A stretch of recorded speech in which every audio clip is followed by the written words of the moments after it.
What is divine providence? Good morning. My name is Father Frank Buckley. I am the host of our morning meditation group, Flourishing During Times of Uncertainty. Delightful you are here with us on this beautiful Wednesday morning in Hollywood. Today is going to be a great day. We have a morning practice. We are ready to address all that comes our way. So this is a three-part program. We begin with a little inspiration. Then we do our 20-minute silent meditation. And then we do a little Ignatian examine at the very end rather than just jumping up. So for this morning inspiration, many years ago when I was a novice in Culver City, I did my long experiment with Dr. David Murphy at Exodus Recovery Program at, it was then at Brotman Hospital on Venice Boulevard. And I always remember Dr. Murphy would talk about a book by a Jesuit named Jean-Pierre Caussade, Abandonment to Divine Providence. And I eventually picked the book up, and as I was thinking about that book this morning, I was interested to come across what Mother Teresa thought about divine providence. So let's use that for a little inspiration this morning.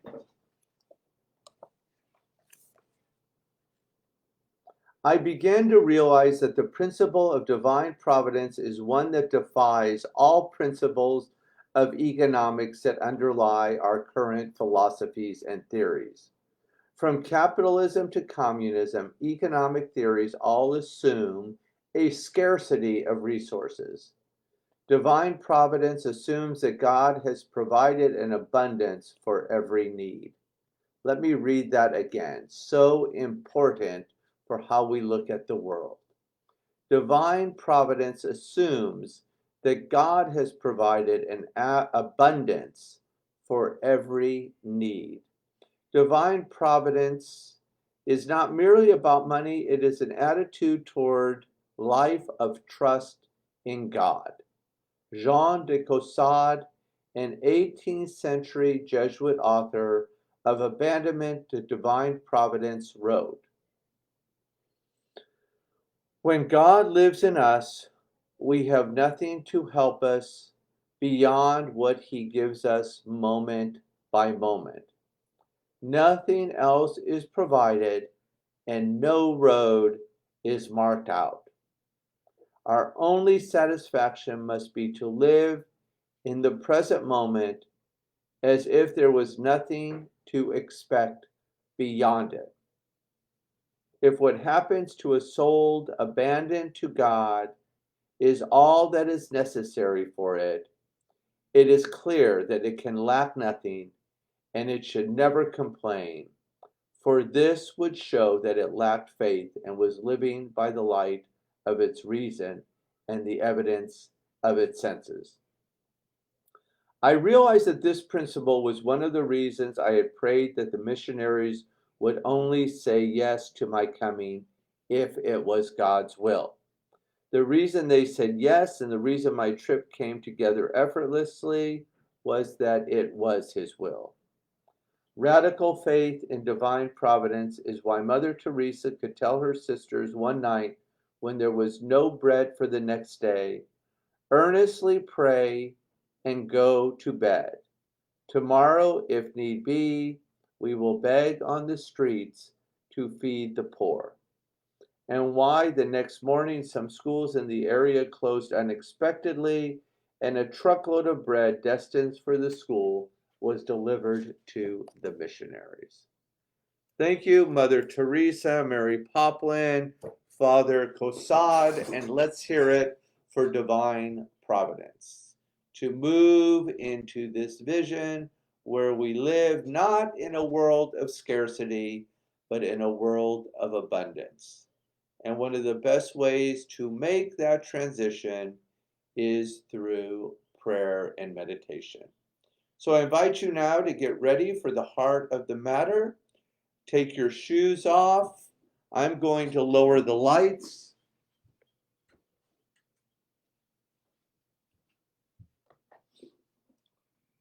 Find a comfortable position. Unplug from all technology. It might be the best gift you give yourself today. I'll set the timer for 20 minutes, not 2 minutes. Okay. I invite you to close your eyes. We'll begin with a little diaphragmatic breathing. Then take the attention to the sound of the traffic and or the sensations of the body. Let's begin.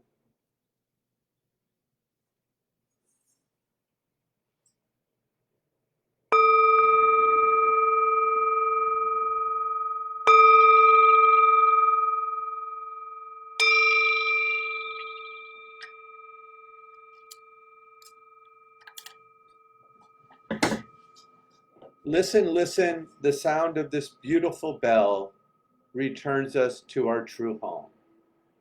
As usual, we'll begin with diaphragmatic breathing and then just return to the miracle of the present moment and our breath. Together, inhale, open mouth, exhale. 2 more times, inhale and exhale. Last time, give it all you got. Inhale and exhale. Continue to breathe on your own. Take the attention to the breath, and let's begin.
Hmm.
Beautiful job, everyone. Gently bring your attention back to the room. If the eyes were closed, go ahead, open the eyes. We can circle the wrists one way, then the other.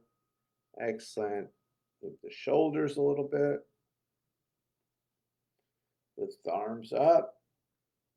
Exhale, lower. Shake out anything you've been holding on to. And let's segue to the Jesuit Examine.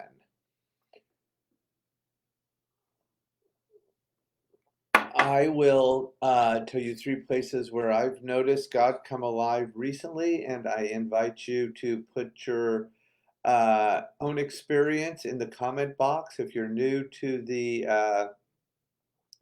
community, introduce yourself, first name, any thoughts, feelings, ideas.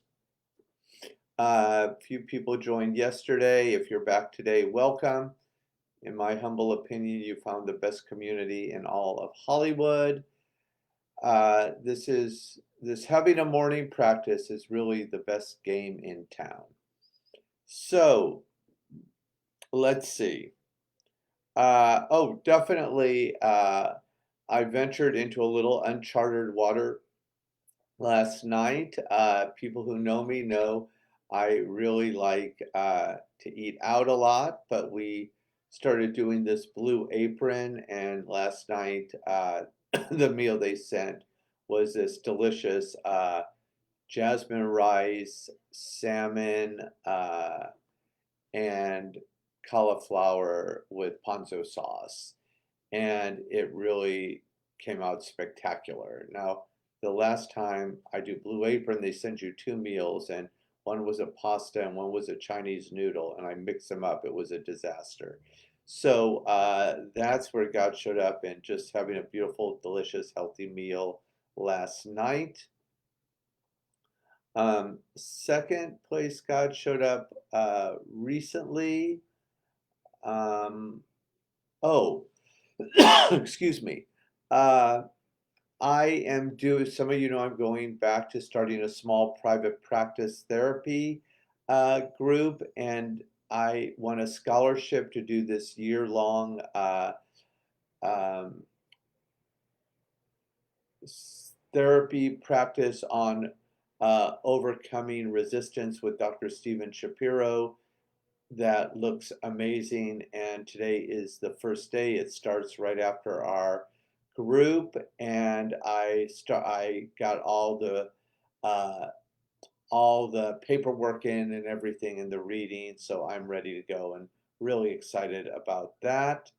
And then last but definitely not least, very grateful to be part of this community, to see you all on Facebook, and to have a morning practice and a community to practice with. I cannot think of a more beautiful gift that I have received recently. I could not be more grateful for each of you, for this idea of divine providence, where we live in a world not of scarcity and abundance. As St. Ignatius would say again and again, God simply cannot be outdone in generosity. Have a beautiful rest of the day, and God bless you.